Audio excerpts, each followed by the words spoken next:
ሁሉም ነገር ነው የሚያምረው። ቆንጆ ይኸውልህ ስማኝ ሁሌ አንዴ ነገር በመጀመሪያ ደረጃ አስጨርሽኝ ነው እያስጨርሽኝ ያለው። አሁን እስካሁን ድረስ እየታገስኩ ያለሁት አንዴ የተሻለ ሐሳብ ታመጣልኛለህ ብዬ ስላሰብኩ ነው። ኤፍሬም ስነ ስርዓት ነው ያዘ። ሌላ የተሻለ ሐሳብ አለ? አዳምጠኝ። ኖ ከዚህ የተሻለ ሌላ ሐሳብ አለ? እኔ የወንድሙን ሚስት እንደ ራስህ ተንከባከባት ስለሚል ለዛም ነው ልንከባከብሽ የምትወጥ። ምናልባት ሜቢ አብራሚ እንክብካቤ ሰጥቶሽ ካልሆነ አላቅም። እኔ ግን በጣም ሴት ልጅን በመንከባከብ አምናለሁና እስቲ ፍቀጂልኝ እንድንከባከብሽ። ፍቅጂልኝ። ኧረ በእግዚአብሔር ኤፍሬም እሺ ና ቁጭ በል። ምን ላድርግ? ወይ ቁጭ በል እዚህ። እኔ ለምን ነው የምቀመጠው? መጀመሪያ አይደለም እንድታወራኝ የፈለክበት መንገድ ዛሬ ለምንድን ነው የመጣኸው? በመጀመሪያ ደረጃ እንዲህ ጉዳይ ላውራሽ ነው። እኔ እንክብካቤ አንተ እንክብካቤ ያስፈልገኝም በመጀመሪያ ኤፍሬም። ከዛ ባለፈ ደግሞ የሆነ ጉዳይ ላውራሽ ነው ካልከኝ ጊዜ ሰተሽኝ ብናወራና እኔንም በደንብ ብታይ ብትቀሪኝ በጣም ደስ ይለኛል። ዋው ያምራላ። አሪፍ ጊዜ ነበር ያሳለፋችሁት። እንዴት በነበር ቀረ እንጂ እውነት ግን ፍቅር መቅረት አልነበረበትም። ለምንድን ነው በነበር የሚቀረው? ኤፍሬም ዛሬ ምን ሆነሃል? በጣም ግራ እየገባኝ። ቴል አብርሃም ነው ልትነግረው የሚገባው። ገባ? እኔም ቆንጆ እንደሆንኩኝ ዘንግቼው አላውቅም። ግን ደግሞ ልቀቀኝ በእግዚአብሔር። አሁን አዳምጠኝ በደንብ ተነሳ። እየነገርኩ ነው ያለሁት። በጣም በብዙ መንገድ ላከብር እየሞከርኩ ነው ያለሁት። ግን ደግሞ አሁን ስለ ቁንጅና የምታወራበትና ይሄ ባዲ እንትን የምታደርግበት ነገር ትክክል አይደለም። ስለዚህ ይውጣልኝ። አብርሃም ሰጥቶሽ ማያውቀው ነገር እኔ አያስፈልገኝም። ኤፍሬም አያስፈልገኝም። እስካሁን የታገስኩ አዳምጠኝ በደንብ። እስካሁን የታገስኩ አንድ ጥሩ ሀሳብ ታመጣለህ ብዬ እያሰብኩ ነው ያለሁት። እስካሁን ማመጣው ጥሩ ሀሳብ አይደለም። ምንም ሀሳብ ግራ ሊገባኝ ነው። አንደኛ ሄርሜላ ነኝ። ገባ?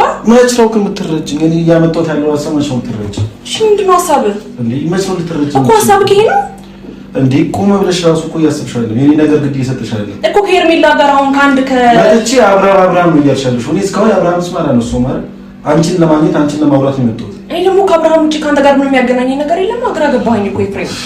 ከዛ ባለፈ ሀሳብ ይዘህ ነው አይደል እንዴ? ወንድም ነው፣ እንደ ወንድምነት ተከብረህ እኮ አይደል እንዴ መምጣት ያለብህ? ለምን ሰው ከፍ ቃል እስኪናገር ትጠብቃለህ? ስለዚህ ውጣልኝ በቃ። መጀመሪያዬን ሳይሆን መጨረሻዬን አሳምርልኝ። የወንድም እንግዲህ ምቀኛ አያድርስባችሁ ማለት ነው። ሌሊቱን እንግዲህ በጣም 6000 ኮሜንታተር ኮሚቶ የማያውቀውን ኮመንት እንግዲህ በአብርሃም ላይ ጥላቻ፣ አብርሃም ነው ጥፋተኛ፣ አብርሃም ነው ተጠያቂ፣ ሄርሜላ አንድ ነገር ብትሆን በማለት እንግዲህ ኤፍሬምም እንግዲህ ተንከባከባት ተብዬ ነው በማለቱ በጣም ብዙ ሰዎች እንግዲህ ሲጨነቁና ሲያለሱ ማደራቸው ተሰማ። ሰበር ዜና። ሰላም ጤና ይስጥልኝ ክብራንና ክብራን አርማ የተመልካቾች ያላችሁበት የዓለም ዳርቻ ሰላማችሁ ይብዛ። ላይክ ሼር ሰብስክራይብ በማድረግ ቤተሰብ ይሁኑ እላለሁኝ። እንግዲህ ማይክል ጃክሰን እንግዲህ የስድብ ውርጅብኝና የተለያዩ ነገሮች እየደረሰበት ቢሆንም እሱ ግን ይሄንን ነገር ምንም በቃ እኔ እንጃ በጣም ምን አንዳንዴ በጣም ያሳዝነኛል። አብርሃም እድል ሆኖ የሆነ ነገር ሲፈጠር አብርሃም ነው እዚህ ጋር የአብርሃም ደህንነት ራሱ እኛ ያሳስበናል። አብርሃም ምን ሆኖ ይሆን? የሆነ ነገር አድርገውት ይሆንስ? እንዴት በቃ ማለት ስልክ ራሱ እየመለሱ አይደለም ሁሉም። እኔ ስልክ መልሰዋል የምትሉ ልጆች እኔ አላቅም። እኔ ምንም የመለሰልኝ ሰው የለም። ዜድ ምን አዲስ ነገር አለ ለምትሉ እኔ ምንም የሰማሁት ነገር የለኝም ማለት ነው። ሄርሜላ ከረሜላ እንግዲህ ቤት ውስጥ እንግዲህ አስገብታ ኤፍሬም እንደዚህ እየነካካት እኔ ምቾት ሰጥሻለሁኝ። ምክንያቱም የመሽለጥለጡ ብዛት ኤፍሬም ጸጉሩንና ጺሙ ሳይቀር ተስተካክሎ መጥቶ ነው እንግዲህ እሷን ለማማለል እንደዚህ የሚሆነው ማለት ነው። ራሱን ለብሶት የማያውቀውን ነው ዛሬ ለብሶ እንደዚህ እሷ ጋር እየተወጣጠረ ያለው። ወንድም ታዲያ አደራ ቢልህ አደራ ያለህ እዚህ እንደዚህ ነው እንዴ? እንደዚህ እንድታሻሻት ወይ እጇን እንድትነካካት ወይ እኔ ሆኜ ቦን በጥፊ ነበር ማላውስ ማለት ነው። ሲቀጥል አብርሃም ከእንግዲህ በኋላ ፎቶን አንሺው ከእንግዲህ በኋላ አይመለስም። የሆነ ነገር ሴራ አድርገውበት አብርሃምን ከሩታ ጋር እንግዲህ አድርጎ ነው እንጂ ይሄንን ያለው ኤፍሬም እንደዚህ ሊል በፍጹም አይችልም። የሆነ ነገር አድርገውታል አብርሃምን አደንዘው ከዛ ከሩታ ጋር ሆኖ እሱ ሮማንቲክ ወይ እያጫወተው ወይም እንግዲህ የሆነ ነገር ከሷ ጋር ቡና እየጠጣ ወይም የሆነ ነገር እያደረገ ይመጣል። ምክንያቱም የታቀደላቸው ሴራ ይሄ ነበር። እኔ ታው ብዬ ነበር እነዚህ ሰዎች በምን ወጥመድ እንደሚያስገቧቸው አይታወቅም ነበር። ስለዚህ እዛ ወጥመድ ውስጥ አስገቧቸው። አያችሁ እሺ ቤት ገባ አንኳኳ ገባ አይደል? እሺ ተቀበለች። ከተቀበለች በኋላ አትነካካኝ አርፈ ተቀመጥ እንደማንኛውም ሰው እቀመጣለሁ ካልኩ ኦኬ ምናምን ብላ ስራ ሊሄድ ነው ስትል ነው ስራዋን ራሱ እያስረፈርክ ያለው።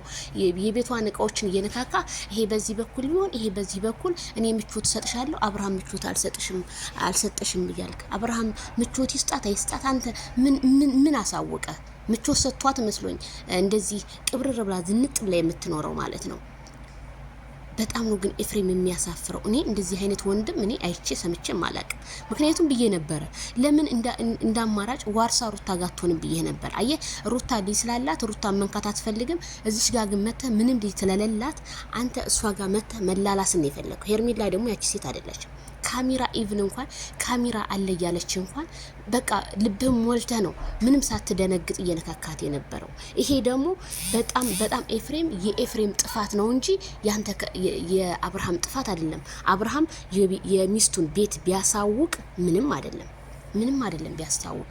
ለምን አሳየ? ለምን እንደዚህ ሆነ? ለምን ቢያሳይ ምን ችግር አለ? ምን ችግር ነበረው? ኤፍሬም ክፉ መጥፎ ስለሆነ እንጂ ማለት ነው። እና በጣም እኛ አይሰነው የማናቀው ይሄ ነገር። እኔ እውነቴን ነው የምላችሁ፣ እንደዚህ አይነት ለትውልድ የሚያበላሽ ቪዲዮ ባትለቁልን የተመረጠ ይሆናል። እንደው ከመቼ ጀምሮ ነው የወንድም ሚስት ማለት እኮ እህት ማለት እኮ ናት። እህትህን ነው አንተ እንደዚህ እያረካት ያለው። ዜድ ተቆጭ፣ ዜድ አትቆጭ። ከዚህ በላይ እንዴት ላርግኔ? ይሄ ነገር እውነት ከዝሙት ምንም አይተናነስም። በቃ ዝሙትን እያስተላለፋችሁልን ነው። አብርሃም እውነተኛ ትዳር ታለ እውነተኛ እንትን ካለ ማንነት ግን በደንብ አድርገህ ብታሳውቀንኛ መልካም ነው። ምክንያቱም ህዝቡ እንደዚህ እያለቀሰልህ አብርሃም ትናንትና የሆነ ነገር አድርገውታል፣ የሆነ ነገር ሆኗል። በጣም ብዙ ሌሊቱን ህዝቡ እንቅልፋቶ አረብ ቤት እያደረ አንተ ለህዝቡ ምን አይነት ምላሽ ምን አይነት አክብሮ ነው ያለ? ማይክል ጃክሰን እውነቴን ነው የምልህ ከእንደዚህ አይነት ህይወት ውስጥ ብትወጣ መልካም ይመስለኛል። ብዙ የሚሰራ ቪዲዮዎች አሉ። እሱን ሲስሩ ህዝቡን የሚያስተምር መርዳትም ሆነ ምንም ሆነ እስኪ ለሰው ተምሳሌት የሚሆን አገራችን ያለችበት ነገር በጣም ደስ የማይል ነው። እስኪ ስለዛ ነገር በድራማ መልኩ እስኪ ስሩ። እውነት ይታይላችኋል። ላይክ ሼር ሰብስክራይብ እናደርጋችኋለን። ግን እንደዚህ ኤፍሬም ያንተን ሚስት እየነካካ መንጣት ማለት ምን ማለት ነው? ምንድነው እኛ የምንማረው? ምንድነው የምንማረው እኛ? እስኪ ንገሩን። እኔ በጣም ነው ያፈርኩት። እኔ በጣም አፍሬያለሁ ቤተሰብ። እኔ በዚህ ቪዲዮ ምንም አይነት አስተያየት ምንም አይነት ነገር እኔ ልሰራ በፍጹም አልችልም። በጣም ነው ያፈርኩት። እንዴ በቃ ተፋቱን ልጁን። የሆነ ነገር ሲፈጠር አብርሃም እንደዚህ ነው። አብርሃም ያለበትን ሁኔታ በመጀመሪያ እንወቅ።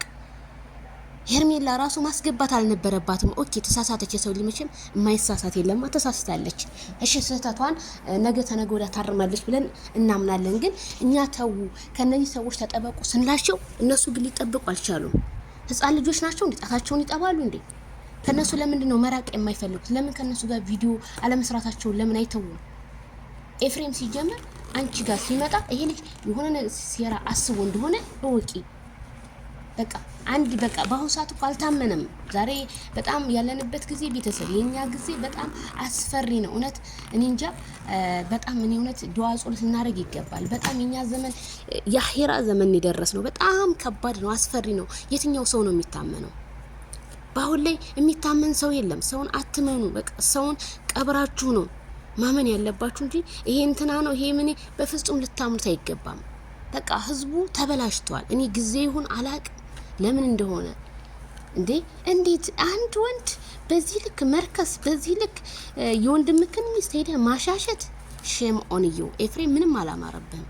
አምሮብኛል ብለህ ከሆነ እነሱን ለማራራቅ እንኳን ብትሞክር ብዙ ሌላ ሲስተም መፈለግ ትችላለህ። ግን እንደዚህ ወንድምክን ሚስት እያሻሸህ ምናምን አረ ታይቶ ተሰምቶ ራሱ የማይታወቅ ነው። ካሜራ ደቅነህ ምንድነው ይሄ ለህዝቡ የሚያስተምረው? ምንም አያስተምርም። ምንድነው የሚያስተምረው? እስኪ ያስተምራል የምትሉ ካላችሁ ኮሜንት ጻፉልኝ። አንድ እንዳለ ኮሜንታተር እንዳለ በቃ ብልግና ነው። ከነዚህ ሰዎች ለመራቅ ጤንነቱን ይጠብቁ የሚል ነው። ሄርሜላ አንድ ነገር ብትሆን አብርሃም ነው ተጠያቂ። ለምን ተጠያቂ የሚሆነው? ምንም ነገር ተጠያቂ ሊሆን አይችልም። እሱ ያለበትን ያላወቅንማ እሱ የሆነ ነገር አድርገው ሊሆን ይችላል።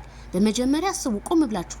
አንዳንዴ አይምሮአችን ክፍት ብናደርገው እንደ ዲፍን ከምናደርገው መልካም ነው ብዬ ነው የማስበውና አትፍረድ፣ ይፈረድብሃል። እኔ በጣም ነው ያዘንኩት። እኔ ምን እንደሆነ አላቅም። ሁሉም ስልካቸው ዝግ ነው የሚለው፣ ስልካቸውን አይመልሱም። ተኝተው ሊሆን ይችላል አላቅም። እንግዲህ እስኪ አዲስ ነገር ካለ አሳውቃቸዋለሁ። እውነት ፈጣሪ እኔ የአብርሃምና የሄርሜላን መጨረሻ አሳየ ነው ምነው። እኔ ሌላ ምንም አልልም። በጣም ነው የሚያመው፣ በጣም ነው የሚያሳዝነው። እንዴ ለምን እስከዚህ ደረጃ ድረስ? ብዙዎቹ እየደወሉ ዜድ አታልቅሱ። ስንት የሚለቀስለት ስንት ወገን ያለ እንዴ! ምንድነው የነገር መጨረሻችሁ ምንድነው? ሄርሜላ እርጉዝ ናት ተብሎ እርጉዝን ሴት እንዴት ሄዶ ያሻሻታል? እንዴት በየትኛው ባህል በየትኛው ሀገር ነው እንደዚህ አይነት ነገር? እኔ የቡታጀራ ዩቲዩበሮች አንዳንዴ የምትሰሩትን ነገር ብታውቁ ጥሩ ነው፣ ጎበዞች ናችሁ። ግን የምትሰሩትን ነገር ይሄ ነገር ህዝብን ያስቆጣል የሚለውን ነገር ብታሰምሩበት መልካም ነው ነው የምለው። ቤተሰብ በሌላ ቪዲዮ እንገናኝ። ላይክ፣ ሸር፣ ሰብስክራይብ በማድረግ ቤተሰብ ሁኑ። ኤፍሬም እንደሆነ ወንድ አይደለም። ወንድ ብትሆን ኖሮ የራስህን ሴት ፍቅረኛ ይዘ ከአንድም 2-3 ይዘ ነበር። አልተሳካልህም። ግን በቃ የራስህን እድል ጤንነት ራሱ በጣም ያሳስበኛል። ጤነኛ አይመስለኝም ይሄ ልጅ። ጤነኛ የአይምሮ እንከን ጉለት ያለበት ነው የሚመስለኝ። ካለበት ተመርመር ነው የምልህ ኤፍሬም። ስለዚህ ቤተሰብ በሌላ ቪዲዮ እንገናኝ። ላይክ ሸር ሰብስክራይብ በማድረግ ቤተሰብ ይሁኑ።